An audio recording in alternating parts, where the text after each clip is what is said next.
Assalamualaikum and hi everyone. My name is Mariam. Today's video I will be sharing my experience for the medicine interview I took in UPM. Basically, I'm making this video in hopes that I might help future students who wanted to pursue medicine and would like to know more about the interview, and I hope my experience could help them a bit on that part.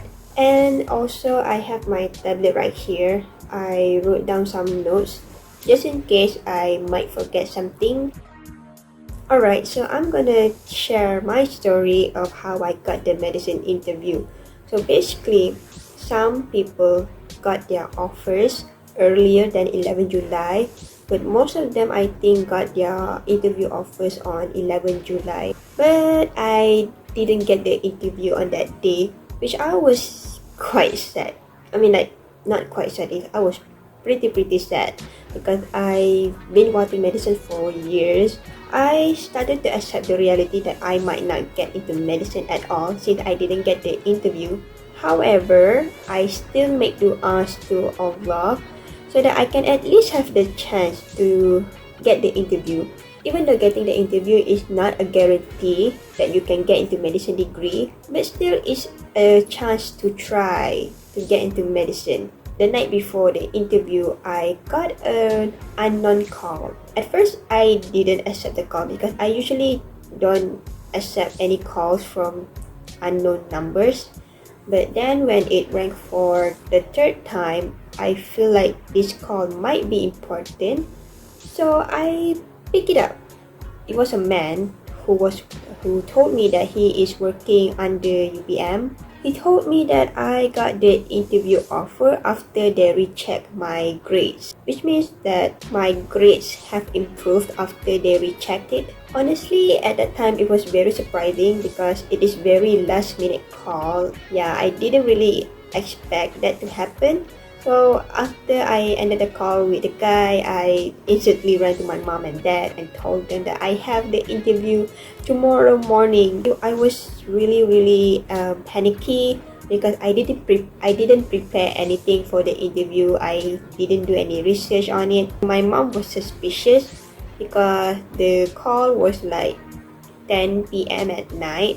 Most people would assume that it's a scammer call, but to confirm that I really got the interview, I checked the website. I did get the interview. So basically, this is how it would look like. And thankfully, someone I know named Justin, he replied to my story, and I asked him a few questions and he replied to me. And then he even suggested a YouTuber named Ollie Burton who made a lot of videos regarding the interview. But anyway, I arrived at the faculty for the interview the next morning, and basically the interview have 6 stations, which each station will have one interviewer. One session is around 42 minutes, and each session will have 6 candidates since there are 6 stations. But for your information, every candidate will rotate to different station until they finish the whole round. So you're not stuck to one station. There will be a time limit for each station, and after every time limit ended, you have to switch to another station. To me, the interview felt like a discussion more than an interrogation. So if you guys are sitting for a medicine interview, you have to put your mindset that you are discussing with your interviewer. You are not being interrogated by them, even though it felt like that. But you have to remember that you are discussing something. So since it's a discussion, you have to let your interviewer know your opinions, whether it's right or wrong. Just let your opinions be known. Alright, so before you meet the interviewer, there is a question paper that they will ask you to read. Of course, there will be a time given for you to read before you meet the interviewer.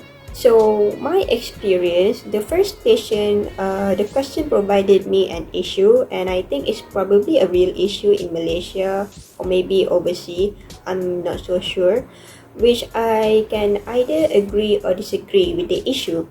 The issue was related to doctors selling and promoting products in their social media, and they ask you if you agree what the doctors do or not. So when I meet the interviewer, I just let my opinions and thoughts be known by the interviewer, and then the interviewer asked me several questions based on my response. For me, this station was quite hard because I probably didn't read much news. So my advice is read a lot of news that probably related to healthcare staff, healthcare workers, like doctors, nurses, and so on. Don't be like me. I don't read much news in Malaysia, so I don't really know what's happening. Alright, for the second station, it was a scenario which sort of related to ethics or morals. My question was, there was one person. No, there were two people. The interviewer will ask you, what is your opinion on that? Should the person A ask person B to sign the attendance for person A? So yeah, you should explain why you think is right, why you think is wrong, why do you agree, why do you disagree. So the interviewers will ask you based on your response. For the third station, it was a role play, and the role play was me acting as a student and the interviewer was acting as a lecturer. So the scenario was why I didn't submit my assignment on time. So give your reasonings, and the interviewer, who was acting as a lecturer, will ask you why you didn't submit your assignment on time. What is your reason? Will you improve next time? Will you not repeat the same mistake next time? And so on and so on. And for the fourth station is another role play. There will be an interviewer and an actor to act as your friend. So the interviewer will evaluate how you treat your friend when there is a problem. So the scenario was your friend have a problem and she needed someone to listen to her. So yeah, be empathetic, be supportive, and listen to her concerns very, very well. Next is the fifth station, which was the easiest for me. The interviewer mostly asked for my personal details like what are my parents' job, how many siblings do I have, and so on. And after that, she asked me what motivates me to pursue medicine until now. I think she asked that question because I said that I would like to pursue medicine since I was Form 1, which was I was 13 years old at the time. So yeah, you guys need to prepare for that question. Why do you actually want to pursue medicine? Do you pursue medicine because you are interested, because of your parents, or other factors? And last but not least, the sixth station was the scariest for me. The interviewer gave me a paper with a huge, difficult maze puzzle, and I have to solve it under a time limit, and I failed terribly. When this time's up, he just straight up told me, "So you failed the task. What do you feel about it?" Like it or not, I was like quite shocked that I couldn't solve the maze puzzle because it was huge and very difficult for me. And since he asked me how I feel about it, I just gave my honest answer that I was disappointed and further explained how I felt. I felt like I could done better, and his questions were quite scary as well and difficult to answer in my opinion. I feel like he was testing me to see how I would answer under a lot of pressure. Obviously, when you pursue medicine, you probably will make a few mistakes and you will be under a lot of pressure to fix what you did.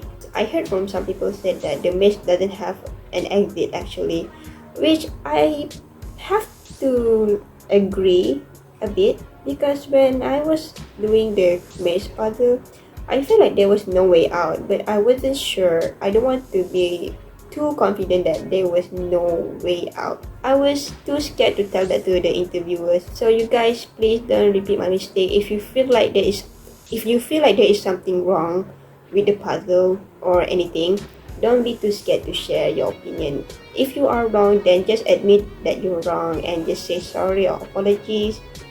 But yeah, that was my mistake. Maybe I should have said that there is no way out actually. because I feel like there is no way out at all. Like I said, just be honest with the interviewer. You could be right, you could be wrong, but it's okay if you're wrong. You can learn from that. Then after the interview, we went into another room where we had to answer 3 surveys for Asper student. I'm not sure if a non-Asper student will have to answer these surveys or not. So yeah, that is my experience for this interview. I apologize if I'm not a good speaker on camera because I haven't done videos like this for a long time, and there's just a lot of things going on in my head, so it's not easy to make sentences on the spot. Please give a lot of support to my videos and follow me on social media, and I hope to see you guys next time.